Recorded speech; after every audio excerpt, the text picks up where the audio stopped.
تعارف سورۃ الحشر۔ سورۃ الحشر انٹرو۔ سورۃ الحشر کا تعارف بیان کیا جاتا ہے۔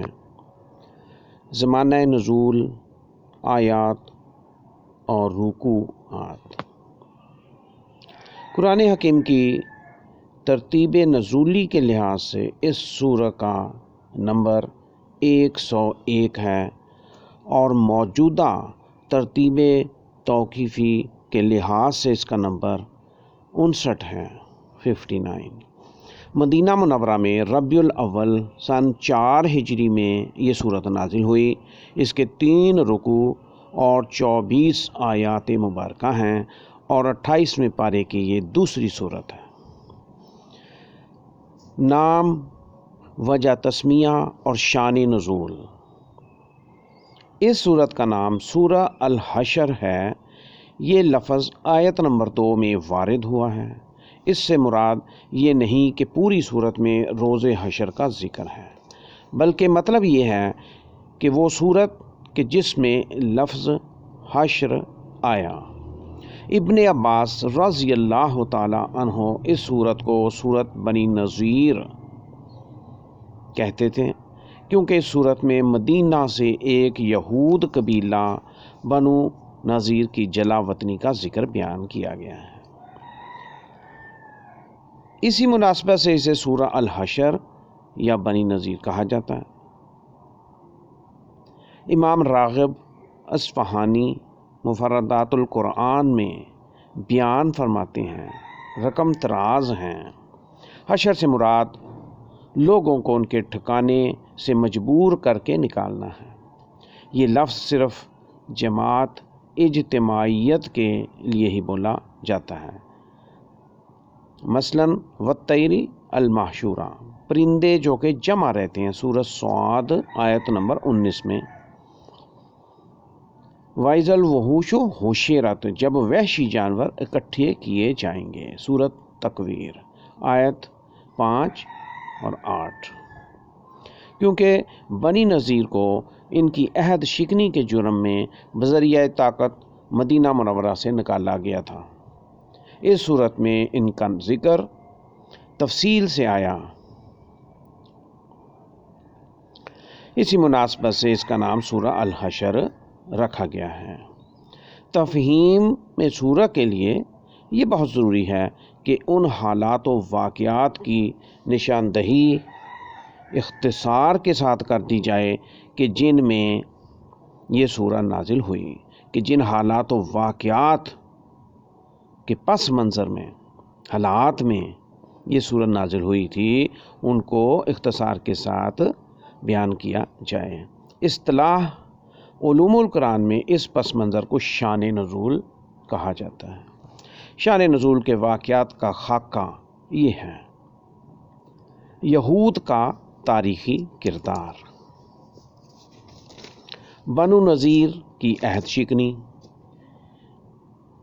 حضور صلی اللہ علیہ وسلم پر قاتلانہ حملہ،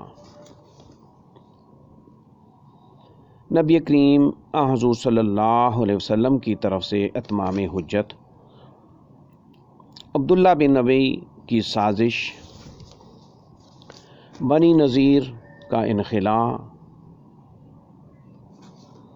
یہ بہت اہم حالات و واقعات، یعنی اس سورہ حشر کے شان نزول میں یہ بہت اہم باتیں ہیں۔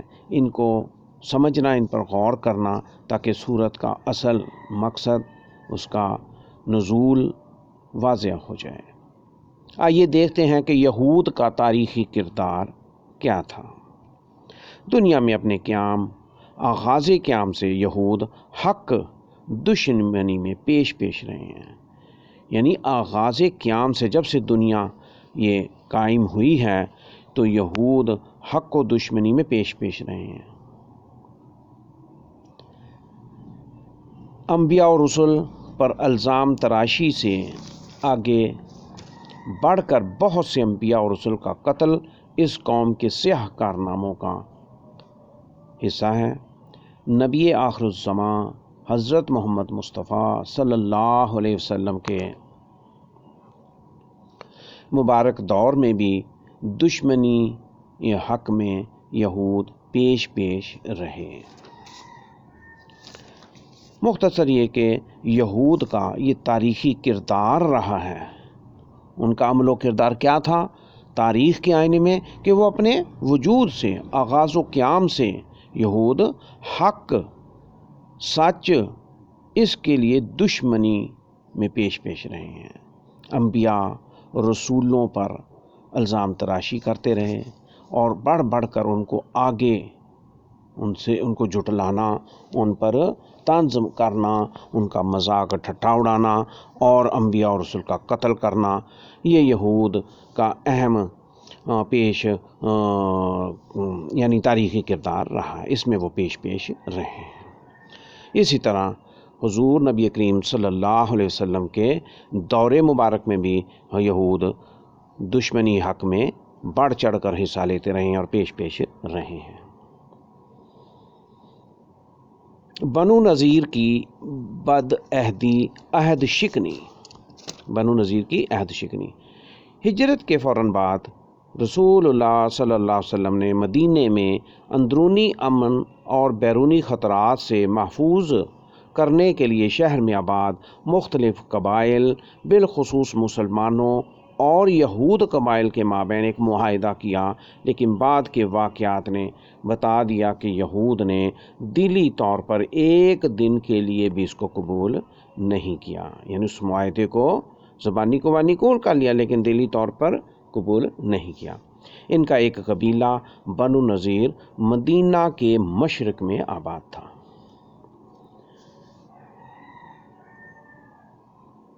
حضور صلی اللہ علیہ وسلم پر قاتلانہ حملہ۔ یہود کا پہلا قبیلہ جس نے اس معاہدے کی خلاف ورزی کی وہ بنو قینقاع تھا۔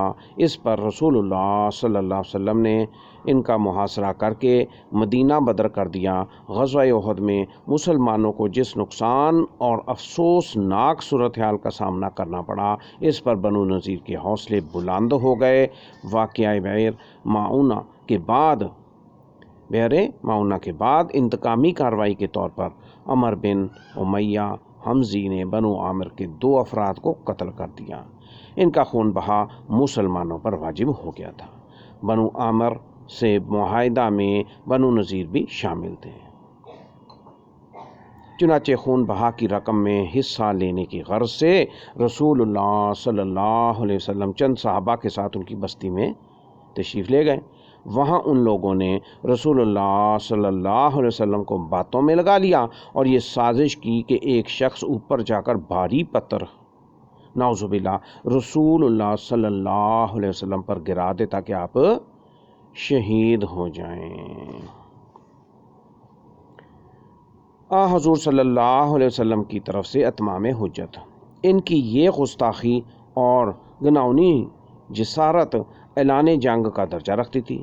بذریعہ وحی آپ کو ان کی سازش کا فوراً علم ہو گیا، یعنی وحی کے مطابق کے ذریعے سے اللہ تعالیٰ نے ان کو آپ صلی اللہ علیہ وسلم کو آگاہ کر دیا، تو ان کی سازش کا آپ کو فوراً علم ہو گیا، تو آپ وہاں سے واپس آ گئے اور یہ پیغام بھجوا دیا کہ 10 دن کے اندر اندر مدینے سے نکل جاؤ، اس کے بعد جو بھی تمہارا شخص وہاں پایا گیا، مدینے میں پایا گیا، اس کو قتل کر دیا جائے گا۔ عبداللہ بن ابی کی سازش۔ عبداللہ بن ابی نے انہیں یقین دہانی کرائی کہ وہ ان کا ساتھ دے گا، لیکن عین موقع پر اس نے وعدہ پورا نہ کیا۔ وہ عبداللہ بن ابی کے سارے مدینے میں رہے اور مدینہ سے نکلنے سے انکار کر دیا۔ تو 10 دن بعد رسول اللہ صلی اللہ علیہ وسلم نے ان کا محاصرہ کر لیا۔ بنی نذیر کا انخلاء۔ صرف چند دن محاصرہ کے بعد ان کے حوصلے پست ہو گئے۔ آپ نے کمال شفقت فرماتے ہوئے نے اجازت دی کہ اپنے اونٹوں پر جس قدر گھریلو سامان لاد کر لے جا سکتے ہو لے جاؤ۔ اسلحہ لے جانے کی اجازت نہ دی اور فوراً مدینہ سے نکل جاؤ۔ ان کا یہ پہلا دیس نکالا تھا۔ وہ خیبر میں جا کر آباد ہو گئے۔ ان حالات میں یہ سورہ نازل ہوئی۔ ان کا دوسرا حشر حضرت عمر کے زمانے میں ہوا جب انہیں خیبر سے نکالا گیا۔ سابقہ اور آئندہ صورتوں سے سورہ الحشر کا کیا تعلق بنتا ہے؟ یعنی اس سے پہلے اور اس کے بعد والی سورت سے سورۃ الحشر کا تعلق۔ سورہ الحشر سے ماقبل سورہ مجادلہ ہے۔ اس کے آخر میں فرمایا تھا کہ اللہ تعالیٰ ہمیشہ اپنے رسولوں کو غلبہ اور فتح عطا فرماتا ہے، اور اس سورہ میں ایک عملی فتح اور غلبے کا واقعہ بیان ہوا ہے۔ اس سورہ الحشر میں عملی طور پر فتح اور غلبے کا واقعہ بیان ہوا ہے۔ اس کے بعد کی سورت الممتحنہ میں مسلمانوں کو تاکید کی گئی کہ اب وہ کفار سے اپنا ہر طرح کا تعلق ختم کر دیں، جبکہ سورہ الحشر میں کفار کے طرز زندگی کی پیروی نہ کرنے کا حکم ہے، یعنی وَلَا تَكُونُوا كَالَّذِينَ نَسُوا اللَّهَ فَأَنسَاهُمْ أَنفُسَهُمْ، یعنی ان لوگوں کی طرح مت ہو جاؤ جنہیں اللہ تعالیٰ کو فراموش کر دیا، جنہوں نے اللہ تعالیٰ کو فراموش کر دیا، بلا بیٹھے ہیں اللہ کو، اور اللہ تعالیٰ نے ان کی ذات کا شعور ان سے چھین لیا۔ سورہ سابقہ اور آئندہ سورت سے مضامین کے مناسبت سے کی بنا پر اس سورت کو ان دونوں سورتوں کے درمیان رکھا گیا ہے۔ سبحان اللہ، سبحان اللہ۔ آئیے خلاصہ مضامین پر غور کرتے ہیں کہ سورہ الحشر کے خلاصہ مضامین کیا ہیں۔ سورہ کے مضامین کا اجمالی تعارف درج ذیل ہے۔ پہلی آیت میں اللہ تعالیٰ کی حمد و ثنا اور اس کی حکمت اور غلبے کا ذکر ہے۔ پھر یہود کے قبیلہ کی شکست کا بیان ہے۔ بنو نذیر کا عبرتناک نمونہ۔ ان آیات میں دنیا کے سامنے بنو نذیر کا عبرتناک انجام دکھایا گیا ہے، جو دشمنی حق کا منطقی نتیجہ ہوا کرتا ہے۔ ان کی جلا وطنی، ان کے لیے اپنے ہاتھوں سے اپنے گھروں کی بربادی، اور پھر اصل عبرتناک عذاب جہنم کی وعید بھی سنائی گئی ہے۔ مفتوحہ علاقوں کے احکام، اطاعت رسول اور تقسیم دولت۔ یہ پہلا موقع تھا کہ مسلمانوں نے کوئی علاقہ فتح کیا، چنانچہ اس موقع کی مناسبت سے مفتوحہ علاقوں کے متعلق اسلامی احکام کی وضاحت کی گئی۔ رسول اللہ صلی اللہ علیہ وسلم کی حیثیت کو فیصلہ کن متاع انسانیت قرار دیا، اور تمام آمدنی اور وسائل کی منصفانہ تقسیم کی تعلیم دی۔ راہ حق میں مہاجرین کی قربانی اور انصار کے ایثار کی تعریف۔ سورہ الحشر کی آیت مبارکہ 8 تا 10 میں مہاجرین کو ان مفتوحہ علاقوں کی آمدنی میں حصہ دینے کا حکم دیا، کیونکہ انہوں نے اسلام کی خاطر اپنے گھر، کاروبار، سب کچھ مکہ میں چھوڑ دیا تھا، اور ساتھ ہی انصار مدینہ کی بہترین الفاظ میں تعریف کی گئی کہ انہوں نے جو مثالی اور تاریخی ایثار کا مظاہرہ کیا اور مہاجرین کی مدد کی، یہ ان کے ایمان قطعی کا حتمی ثبوت ہے۔ منافقین کی گرفت۔